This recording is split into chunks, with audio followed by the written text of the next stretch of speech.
পরিস্থিতি যেমনই থাক, স্ত্রীকে কখনো একা ছাড়বেন না এই 3 জায়গায়, তাহলে সারা জীবন পস্তাতে হবে। এক সময়ের কথা, এক ব্যবসায়ী এবং তার স্ত্রী ব্যবসার কাজে নিজেদের রাজ্য থেকে অন্য রাজ্যে যাচ্ছিলেন। যখন তারা অন্য রাজ্যের সীমানায় পৌঁছান, তখন তাদের সাথে একদল ডাকাতের দেখা হয়। সেই ডাকাত দলটি ব্যবসায়ী এবং তার স্ত্রীর সর্বস্ব লুট করে পালিয়ে যায়। এমতো অবস্থায় ব্যবসায়ী এবং তার স্ত্রী একেবারে নিঃস্ব হয়ে পড়লেন এবং তারা খুবই দুশ্চিন্তায় পড়ে গেলেন। তারা ভাবলেন, অচেনা শহর, অচেনা জায়গা, তাই এখন তাদের কি করা উচিত? কারণ এমন অচেনা শহরে অর্থ ছাড়া তাদের পক্ষে চলা একেবারে সম্ভব নয়। তাই ব্যবসায়ী তার স্ত্রীকে নিয়ে অচেনা শহরের দিকে এগোতে লাগলেন। তারা একথা ভেবে খুবই চিন্তিত হয়ে পড়েছিলেন যে এখন ব্যবসা করবে কিভাবে। একথা ভাবতে ভাবতে তারা যখন শহরের দিকে এগোচ্ছিলেন, তখন শহরের বাইরে সাধু বাবার একটি কুটির তারা দেখতে পেলেন এবং তারা ওই কুটিরের কাছে পৌঁছে দেখলেন যে এক সাধু বাবা একটি গাছের নিচে বসে তার শিষ্যদের উপদেশ দিচ্ছিলেন।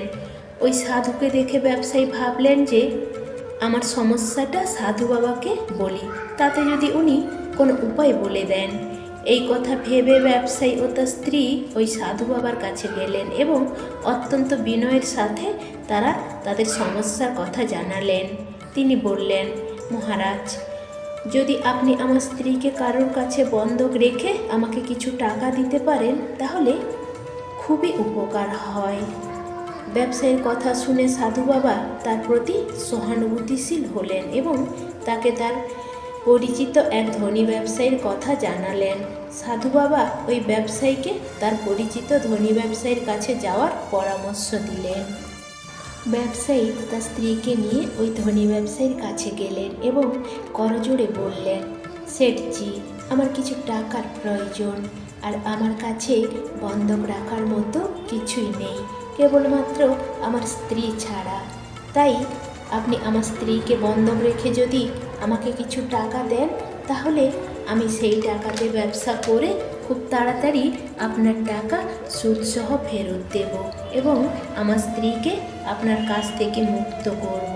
ততদিন আমার স্ত্রী আপনার দেওয়া অর্থের জন্য আপনার কাছে বন্ধক থাকবে। ব্যবসায়ীর এই কথা শুনে শেঠ রাজি হয়ে গেলেন এবং তিনি ব্যবসায়ীকে টাকা দিলেন। বিনিময়ে তিনি ব্যবসায়ী স্ত্রীকে বন্ধক রাখলেন। ব্যবসায়ী তার স্ত্রীকে শেঠের কাছে বন্ধক রেখে কিছু টাকা ঋণ নিয়ে ব্যবসার উদ্দেশ্যে রওনা হলেন। তিনি সেই টাকায় সরিষা কিনে ব্যবসা শুরু করলেন। তিনি কৃষকদের থেকে কম দামে সরিষা কিনে অন্য কৃষকদের কাছে তা চড়া দামে বিক্রি করতে লাগলেন। এইভাবে ব্যবসায়ী খুব অল্প দিনের মধ্যে প্রচুর অর্থ উপার্জন করলেন। প্রায় 1 বছর পর ব্যবসায়ী আবার সেই শহরে ফিরে এলেন যেখানে তিনি তার স্ত্রীকে বন্ধক রেখেছিলেন। সেখানে পৌঁছে তিনি সেই শেঠজির কাছে গেলেন এবং তাকে বললেন, শেঠজি, আপনি আপনার হিসাব অনুযায়ী আমার কাছ থেকে টাকা নিয়ে আমার স্ত্রীকে ফিরিয়ে দিন। একথা শুনে শেঠজি বলেন, ভাই, আমি তোমাকে কিভাবে বোঝাবো যে আজ থেকে প্রায় 2 মাস আগের কথা, তোমার স্ত্রী হঠাৎ করে অসুস্থ হয়ে পড়ে এবং সেই অসুস্থতার কারণে তোমার স্ত্রীর মৃত্যু হয়েছে। আমি তার অনেক চিকিৎসা করেছি, ভালো ভালো বৈদ্যও দেখিয়েছি, কিন্তু বাঁচাতে পারিনি। শেঠের এই কথা শুনে ব্যবসায়ী খুবই দুঃখ প্রকাশ করলেন এবং কিছুক্ষণ পর নিজেকে সামলে নিয়ে তিনি বলেন, শেঠজি, যা হওয়ার ছিল তা হয়েছে। হয়তো আমার ভাগ্যে এমনটাই লেখা ছিল, তবুও দয়া করে আপনি আপনার টাকা নিয়ে আমাকে ঋণ মুক্ত করুন। একথা ভেবে আমি মনে শান্তি পাবো যে আমি আমার ঋণ শোধ করেছি এবং আমি আমার স্ত্রীকে বন্ধক রাখার লজ্জা থেকে নিজেকে মুক্ত করতে পেরেছি। ব্যবসায়ীর কথা শুনে শেঠ বলেন, না ভাই, এখন আমি তোমার থেকে সেই টাকা কিভাবে নিতে পারি? তোমার স্ত্রী আর বেঁচে নেই, তাই আমি সেই টাকার দাবি করতে পারি না। যখন তোমার প্রাপ্য তোমাকে আমি ফেরত দিতে পারিনি, তখন তোমার ঋণ তোমার থেকে ফেরত নেওয়ারও কোনো অধিকার নেই আমার। শেঠকে তার টাকা নেওয়ার জন্য ব্যবসায়ী বারবার অনুরোধ করলেন, কিন্তু শেঠ তাতে রাজি হলেন না। অবশেষে হতাশ হয়ে ব্যবসায়ী সেখান থেকে বেরিয়ে এলেন। হাঁটতে হাঁটতে সেখানেই পৌঁছলেন যেখানে প্রথমে সাধু মহারাজের সাথে তার দেখা হয়েছিল। সাধু মহারাজ যে গাছের তলায় বসে তার শিষ্যদের উপদেশ দিতেন, এবারও সেই গাছের তলায় বসেই তার শিষ্যদের উপদেশ দিচ্ছিলেন। ব্যবসায়ী সেখানেই বসলেন নিজের মনকে শান্ত করার জন্য। সাধু মহারাজ ব্যবসায়ীকে দেখে চিনতে পারলেন এবং তার অবস্থা সম্পর্কে জানতে চাইলেন। ব্যবসায়ী সম্পূর্ণ ঘটনার বিবরণ সাধু মহারাজকে জানালেন। সাধু মহারাজ ছিলেন একজন সিদ্ধ পুরুষ। ব্যবসায়ীর কথা শুনে তিনি বললেন, তোমার সাথে প্রতারণা করা হয়েছে। তোমার স্ত্রী অবশ্যই জীবিত আছে, হয়তো সে তাকে তার বাড়িতে লুকিয়ে রেখেছে, অথবা নিজের কোনো পরিচিতদের কাছে দূরে কোথাও সরিয়ে দিয়েছে। সাধু মহারাজ বলেন, তুমি এই রাজ্যের রাজার কাছে গিয়ে তোমার সমস্যার কথা জানাও এবং ব্যবসায়ীর কাছ থেকে তোমার স্ত্রীকে ফেরত যাওয়ার কথা বলো। এই রাজ্যের রাজা হলেন খুবই ন্যায়পরায়ণ এবং সৎ। তিনি একটা ব্যবস্থা তো অবশ্যই করবেন। রাজদরবারে এ নিয়ে বিচার হবে। সাধু মহারাজের কথা শুনে ব্যবসায়ী মনে সাহস পেলেন এবং তিনি রাজদরবারে গেলেন। ব্যবসায়ী সম্পূর্ণ ঘটনার বিবরণ রাজাকে জানালেন এবং নিজের স্ত্রীকে ফিরিয়ে দেওয়ার কাতর আর্জি জানালেন। ব্যবসায়ীর কথা শুনে রাজা ওই শেঠকে রাজদরবারে তলব করলেন এবং তার কাছে জানতে চাইলেন যে একথা কি সত্য যে এই ব্যবসায়ী কিছু টাকার বিনিময়ে তোমার কাছে তার স্ত্রীকে বন্ধক রেখেছিলেন।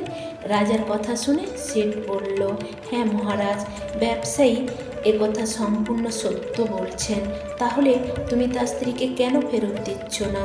শেঠ বলল, আমি তো ব্যবসায়ীকে আগেই জানিয়েছি যে তার স্ত্রী 2 মাস আগে মারা গেছে, তাহলে আমি তার স্ত্রীকে ফেরত দেব কিভাবে?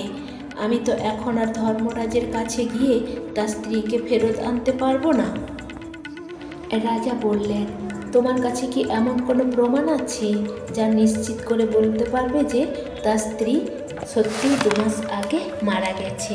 রাজার কথা শুনে শেঠ আত্মবিশ্বাসের সাথে বললেন, হ্যাঁ মহারাজ, যিনি তার স্ত্রীকে চিকিৎসা করেছিলেন তিনি এই বিষয়টি নিশ্চিত করতে পারবেন।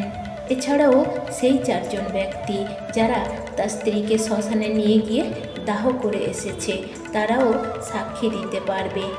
শেঠের এতটা আত্মবিশ্বাস দেখে রাজাও তার কথা বিশ্বাস করলেন এবং ওই ব্যবসায়ীকে বললেন, তোমার স্ত্রী জীবিত থাকলে আমরা অবশ্যই তোমাকে ফেরত দিতাম। এরপর ব্যবসায়ী মন খারাপ করে আবার সেই সাধু মহারাজের কাছে ফিরে গেলেন এবং রাজদরবারে যা যা ঘটনা ঘটেছে সব কিছুই তিনি সবিস্তারে সাধু মহারাজকে জানালেন। ব্যবসায়ীর কথা শুনে জ্ঞানী মহারাজ বললেন, আমি ভাবিনি যে রাজা এতটা অবিবেচক ও বুদ্ধিহীন হতে পারেন। আমি দুঃখিত, রাজা তোমার সাথে ন্যায় করতে ব্যর্থ হয়েছেন। তিনি শুধু শেঠের কথাই বিশ্বাস করেছেন এবং তোমাকে বুঝিয়ে আবার আমার কাছে ফেরত দিয়েছেন। সাধু মহারাজ এই ব্যবসায়ীকে বললেন, আবার তুমি রাজার কাছে যাও এবং তাকে বলো 3 ঘন্টার জন্য আমাকে তার সিংহাসনে বসার অনুমতি দিই। তখন আমি দেখিয়ে দেব যে ন্যায় কীভাবে করতে হয় এবং ন্যায়ের প্রকৃত অর্থই বা কী। সাধু মহারাজের এই কথা শুনে ব্যবসায়ী আবার রাজার কাছে গেলেন এবং সাধু মহারাজের বলা কথাগুলি তিনি রাজাকে জানালেন। ব্যবসায়ীর কথা শুনে রাজা বললেন, 3 ঘন্টার জন্য সিংহাসন ছাড়তে আমার কোনো আপত্তি নেই। এতে যদি তোমার ন্যায় হয় তাহলে 3 ঘন্টার জন্য সাধু মহারাজকে আমি আমার সিংহাসন ছাড়তে রাজি আছি। তুমি তাকে আমার দরবারে নিয়ে এসো। রাজার এই আশ্বাস শুনে ব্যবসায়ী সাধু মহারাজের কাছে ফিরে গেলেন এবং তাকে রাজদরবারে নিয়ে এলেন। সাধু মহারাজ রাজদরবারে পৌঁছানো মাত্র রাজা তার সিংহাসন সাধু মহারাজকে ছেড়ে দিলেন। সাধু মহারাজ সিংহাসনে বসেই শেঠকে রাজদরবারে উপস্থিত করানোর জন্য নির্দেশ দিলেন। শেঠ দরবারে এলে সাধু মহারাজ বললেন, শেঠজি, আপনি বলছেন যে ওই ব্যবসায়ী স্ত্রী আপনার কাছে থাকতে থাকতে 2 মাস আগে মারা গেছে এবং তার সাক্ষীও আপনার কাছে আছে। তাহলে এখন আমি কি সেই সাক্ষীদের সাথে কথা বলতে পারি? তখন রাজা হিসাবে দায়িত্ব পালনরত সেই সাধু মহারাজের নির্দেশ মতো শেঠের সাক্ষীদের রাজদরবারে হাজির করা হলো। প্রথমে সেই চিকিৎসককে আনা হলো যিনি ওই ব্যবসায়ী স্ত্রীর চিকিৎসা করেছিলেন। সাধু মহারাজ ওই চিকিৎসককে জিজ্ঞাসা করলেন, বলো, তুমি কি এই ব্যবসায়ী স্ত্রীর চিকিৎসা করেছিলে? চিকিৎসক মাথা নত করে বললেন, জি হুজুর, আমি এই ব্যবসায়ী স্ত্রীর চিকিৎসা করেছিলাম। সাধু মহারাজ গভীর দৃষ্টিতে তাকিয়ে পুনরায় জিজ্ঞাসা করলেন, তুমি কি নিশ্চিত করে বলতে পারো যে ওই ব্যবসায়ী স্ত্রী সেই রোগে মারা গেছে? তুমি কি ব্যবসায়ী স্ত্রীর চিকিৎসা করতে শেঠের বাড়ি যেতে, নাকি শেঠ নিজে তোমার বাড়ি আসতো চিকিৎসা নিতে? তখন চিকিৎসক উত্তর দিলেন, না হুজুর, শেঠ নিজে আমার বাড়ি আসতো চিকিৎসা নিতে। সাধু মহারাজ বললেন, তুমি নিশ্চিত করে বলতে পারছো না যে শেঠ ব্যবসায়ী স্ত্রীর জন্য ঔষধ নিয়ে যেতেন নাকি অন্য কারোর জন্য?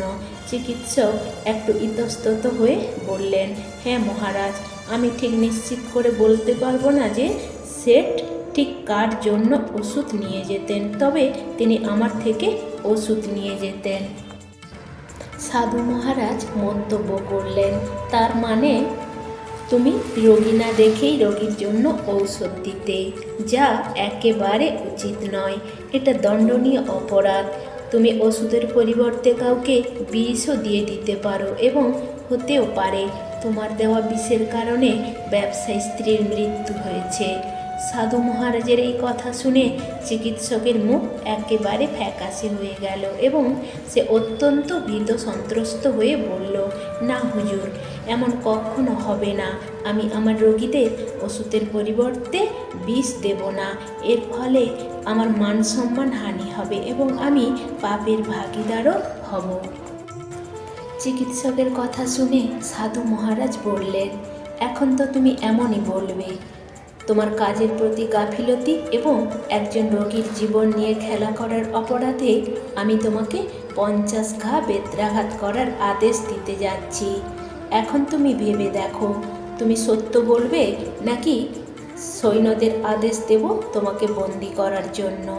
একথা শুনে চিকিৎসকের শরীর ভয়ে কাঁপতে লাগলো এবং সে সাধু মহারাজের পায়ে পড়ে বলল, হুজুর, আমাকে ক্ষমা করুন। আমার অপরাধ আমি স্বীকার করছি। আমি শেঠের কোনো রোগীরই চিকিৎসা করিনি।